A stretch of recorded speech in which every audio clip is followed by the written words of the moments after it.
Assalamualaikum warahmatullahi wabarakatuh. Kami dari kelompok 2 kelas 9H akan mempresentasikan hasil diskusi kami, yaitu tentang masa demokrasi parlementer tahun 1950 sampai 1959.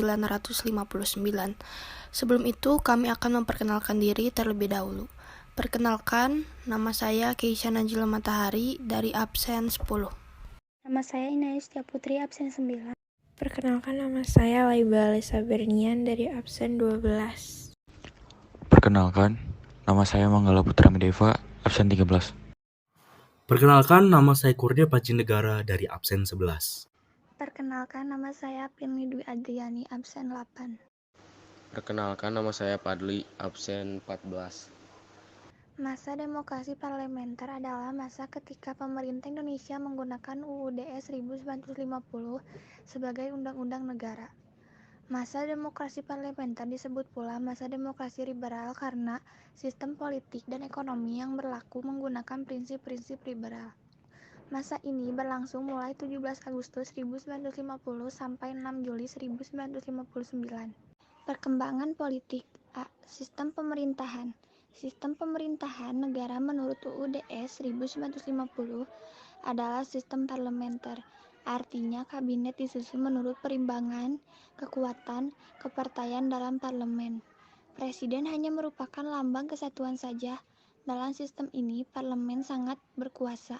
Apabila kabinet dipandang tidak mampu menjalankan tugas, maka parlemen segera membubarkannya. Sistem kabinet yang digunakan pada masa demokrasi parlementer adalah zakon kabinet, atau suatu kabinet yang para menterinya dipilih atau berasal dari tokoh-tokoh yang ahli di bidangnya tanpa memperimbangkan latar belakang partainya. Ciri demokrasi ini yaitu banyaknya partai politik yang saling berebut pengaruh untuk memegang kekuasaan, menyebabkan seringnya pergantian kabinet. Dalam tahun 1950 sampai 1959 telah terjadi 7 kali pergantian kabinet. Hampir setiap setahun sekali terjadi pergantian kabinet. Jatuh bangunnya kabinet membuat program-program kabinet tidak dapat dilaksanakan sebagaimana mestinya. B. Sistem kepartaian. Ciri selanjutnya yaitu banyaknya partai politik yang saling berebut pengaruh untuk memegang tampuk kekuasaan. Muncul persaingan antara partai karena banyaknya partai politik yang ikut serta dalam pemerintahan. Partai-partai politik tersebut cenderung memperjuangkan kepentingan golongan daripada kepentingan nasional. Partai-partai yang ada saling bersaing, saling mencari kesalahan dan saling menjatuhkan. Hal yang menyebabkan sering terjadinya pergantian kabinet yaitu karena partai-partai politik yang tidak memegang jabatan dalam kabinet dan tidak memegang peranan penting dalam parlemen sering melakukan oposisi yang kurang sehat dan berusaha menjatuhkan partai politik yang memerintah. Kabinet tidak berumur panjang sehingga program-programnya tidak bisa berjalan sebagaimana mestinya dan menyebabkan stabilitas politik, sosial ekonomi, serta keamanan terganggu. C. Pemilu 1955. Pemilu 1955 merupakan pemilu paling demokratis yang dilaksanakan di Indonesia. Pada pemilu pertama ini, 39 juta rakyat Indonesia memberikan suara melalui 2 tahap. Tahap pertama dilaksanakan pada 29 September 1955 untuk memilih anggota DPR yang berjumlah 250 orang. Tahap kedua dilaksanakan pada 15 Desember 1955 untuk memilih anggota Dewan Konstituen yang akan bertugas membuat UUD tetap untuk menggantikan UUD 1950. Anggota DPR dilantik pada 20 Maret 1956, sedangkan pelantikan anggota konstituen pada 10 November 1956. D. Gangguan keamanan. Meski pemilu 1955 berjalan dengan lancar, tetapi tidak dapat memenuhi harapan rakyat yang menghendaki pemerintahan yang stabil. Para wakil rakyat terpilih hanya memperjuangkan partainya masing-masing, sehingga pergantian kabinet terus terjadi dan mengakibatkan keadaan politik dan keamanan tidak stabil yang mengarah pada gerakan pemberontakan yang berniat memisahkan diri dari NKRI. Gangguan-gangguan keamanan. Yang pertama, pemberontakan Angkatan Perang Ratu Adil atau APRA. APRA dipimpin oleh Kapten Raymond Westerling pada 15 Januari 1949. Gerakan ini didasari oleh adanya kepercayaan rakyat dan datangnya seorang Ratu Adil yang akan membawa mereka ke suasana aman dan tentram, serta memerintah dengan adil dan bijaksana. Tujuan APRA adalah untuk mempertahankan bentuk negara federal di Indonesia dan memiliki tentara tersendiri pada negara bagian RIS. Pada tanggal 23 Januari 1950, pasukan APRA menyerang kota Bandung, serta melakukan pembantaian dan pembunuhan terhadap anggota TNI. APRA tidak mau bergabung dengan Indonesia dan memilih tetap mempertahankan status quo atau masa sekarang, agar APRA tidak kehilangan hak istimewanya. Pemberontakan APRA berhasil ditumpas melalui operasi militer oleh pasukan Siliwangi. Yang kedua, Pemberontakan Republik Maluku Selatan atau RMS. RMS dipimpin oleh Mr. Dr. Christian Robert Stephen Soumokil pada 25 April 1950 yang menolak pembentukan NKRI. Tujuannya yaitu mereka ingin merdeka dan melepaskan diri dari NKRI, serta ingin membentuk negara sendiri karena menganggap Maluku memiliki kekuatan secara ekonomi, politik, dan geografis untuk berdiri sendiri. Penyebab utama munculnya gerakan RMS adalah masalah pemerataan jatah pembangunan daerah yang dirasakan sangat kecil, tidak sebanding dengan daerah Jawa. Pemberontakan ini dapat diatasi melalui ekspedisi militer yang dipimpin oleh Kolonel A.E. Kawilarang, Panglima Tentara dan Teritorium Indonesia Timur. Pemberontakan Andi Aziz. Pemberontakan Andi Aziz terjadi pada 5 April 1950. Peristiwa ini berawal dari tuntutan Kapten Andi Aziz dan pasukannya terhadap pemerintah Indonesia agar hanya mereka yang dijadikan sebagai pasukan keamanan untuk mengamankan situasi di Makassar. Karena pada saat itu Makassar sering terjadi bentrokan antara kelompok pro-persatuan dengan kelompok pro-negara federal. Tuntutan itu tidak dipenuhi dan pemerintah RI tetap mendatangkan TNI ke Sulawesi Selatan sebagai pasukan keamanan. Pasukan Andi Aziz bereaksi dengan menduduki tempat-tempat penting di Makassar karena ketidakpuasannya. Pemerintah RI memerintahkan Andi Aziz untuk menghentikan pergerakannya dan mengultimatum agar datang ke Jakarta 4 kali 24 jam untuk mempertanggungjawabkan tindakannya. Namun Andi Aziz telat melapor. Sementara pasukannya telah berontak, Andi Aziz pun segera ditangkap setibanya di Jakarta. Dari Makassar, pasukannya pun ditangkap oleh militer RI di bawah pimpinan Kolonel Kawilarang. Pemberontakan PRRI dan Permesta.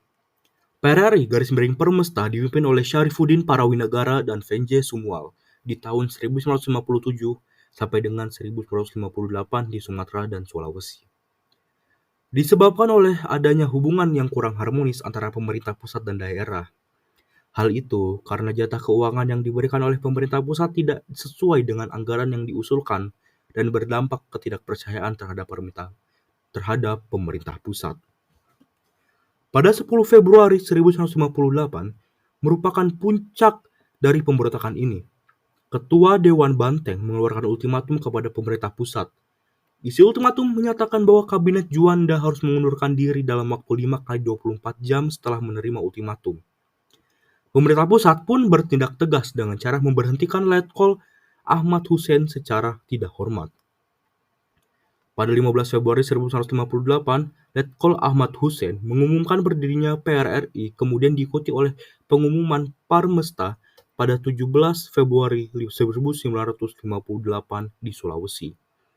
Pada 29 Mei 1961, pemerintah melancarkan operasi militer untuk menumpas pemberontakan PRRI _Permesta, Ahmad Hussein, dan tokoh-tokoh PRRI lainnya pun akhirnya menyerah. 5. Konvensi Asia Afrika atau KAA dan Deklarasi Juanda. KAA diselenggarakan pada tanggal 18 hingga 24 April 1955 di Bandung. Konferensi ini dihadiri 29 negara. Sidang berlangsung selama 1 minggu dan menghasilkan 10 prinsip yang dikenal dengan Dasar-Sila Bandung. Membawa keuntungan yaitu pamor Indonesia sebagai negara yang baru merdeka naik karena kemampuannya menyelenggarakan konvensi tingkat internasional, serta dukungan bagi pembebasan Irian Barat yang saat itu masih diduduki oleh Belanda. Deklarasi Juanda. Penetapan Deklarasi Juanda dilakukan dalam Konvensi Hukum Laut PBB ketiga tahun 1982. Sebelum deklarasi Juanda, Indonesia masih menggunakan peraturan kolonial terkait dengan batas wilayah. Dalam peraturan itu disebutkan bahwa laut teritorial Indonesia itu lebarnya 3 mil. Batas 3 mil ini menyebabkan adanya laut-laut bebas yang memisahkan pulau-pulau di Indonesia dan kapal-kapal asing yang bebas mengarungi lautan tersebut tanpa hambatan. Kondisi ini akan menyulitkan Indonesia dalam melakukan pengawasan wilayah Indonesia. Melihat kondisi inilah, kemudian pemerintah Kabinet Juanda mendeklarasikan hukum teritorial. Deklarasi tersebut kemudian dikenal sebagai Deklarasi Juanda. Pengakuan atas Deklarasi Juanda menyebabkan luas wilayah Republik Indonesia meluas hingga 2,5 kali lipat dari 2027,87 km menjadi 5.193,250 km. Perkembangan ekonomi. Pada masa demokrasi parlementer, bangsa Indonesia menghadapi permasalahan ekonomi. Permasalahan yang dihadapi pemerintah Indonesia pada saat itu mencakup permasalahan jangka pendek dan jangka panjang. Permasalahan jangka pendek yang dihadapi pemerintah Indonesia saat itu adalah tingginya jumlah mata uang yang beredar dan meningkatnya biaya hidup. Permasalahan jangka panjang yang dihadapi pemerintah adalah pertambahan jumlah penduduk dan tingkat kesejahteraan yang rendah. Upaya-upaya pemerintah menghadapi kondisi ekonomi. A. Gunting Syafruddin. Pada tanggal 20 Maret 1950, Menteri Keuangan Syafruddin Prawira Negara mengambil kebijakan memotong semua uang yang bernilai Rp2,50 ke atas hingga nilainya tinggal setengahnya. Dalam rangka untuk mengurangi jumlah uang yang beredar dan mengatasi defisit anggaran, melalui kebijakan ini, jumlah uang yang beredar dapat dikurangi. B. Sistem ekonomi Gerakan Banteng. Gerakan Benteng dimulai pada bulan April 1950. Sistem ekonomi Gerakan Benteng merupakan usaha pemerintah untuk mengubah struktur ekonomi kolonial menjadi struktur ekonomi nasional. Struktur ekonomi kolonial membawa dampak perekonomian Indonesia banyak didominasi oleh perusahaan asing dan ditopang oleh kelompok etnis Cina sebagai penggerak perekonomian Indonesia. Kondisi ini yang ingin diubah melalui sistem ekonomi Gerakan Benteng. Hasilnya, selama 3 tahun, lebih kurang 700 perusahaan bangsa Indonesia menerima bantuan kredit dari program ini.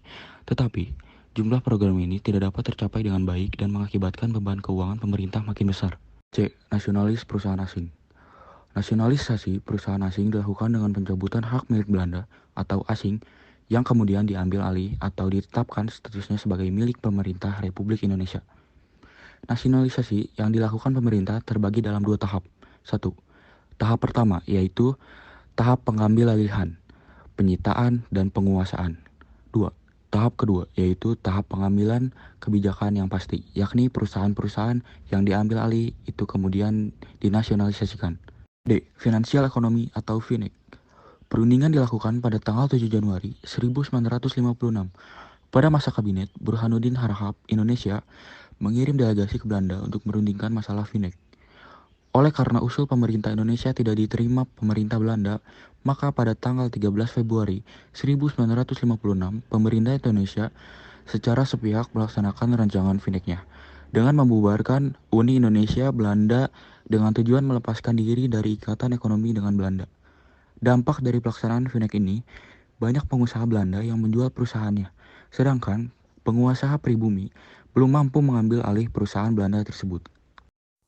Rencana Pembangunan 5 Tahun (RPLT). Pada masa Kabinet Ali Sastra Midjoyo II, pemerintah menyusun rencana pembangunan 5 tahun yang rencananya akan dilaksanakan antara tahun 1956 sampai dengan 1961. Rencana ini tidak berjalan dengan baik disebabkan oleh hal-hal berikut. 1. Depresi ekonomi di Amerika Serikat dan Eropa Barat pada akhir tahun 1957 dan awal 1958 mengakibatkan ekspor dan pendapatan negara merosot. Kedua, perjuangan pembebasan Irian Barat dengan melakukan nasionalisasi perusahaan-perusahaan Belanda di Indonesia menimbulkan gejolak ekonomi. Dan yang ketiga, adanya ketegangan antara pusat dan daerah sehingga banyak daerah yang melaksanakan kebijakan ekonominya masing-masing. Kehidupan masyarakat Indonesia pada masa demokrasi parlementer. A. Kehidupan sosial. Kehidupan sosial masyarakat Indonesia pada masa demokrasi parlementer banyak mengaruhi oleh gejolak politik dan permasalahan ekonomi. Gejolak politik menyebabkan kemunculan gangguan keamanan di berbagai tempat dari upaya perbaikan ekonomi yang tidak berjalan lancar menyebabkan meningkatnya angka kemiskinan dari pengangguran. B. Pendidikan. Pada tahun 1950 diadakan pengalihan masalah pendidikan dari pemerintah Belanda kepada pemerintah RIS, Republik Indonesia Serikat.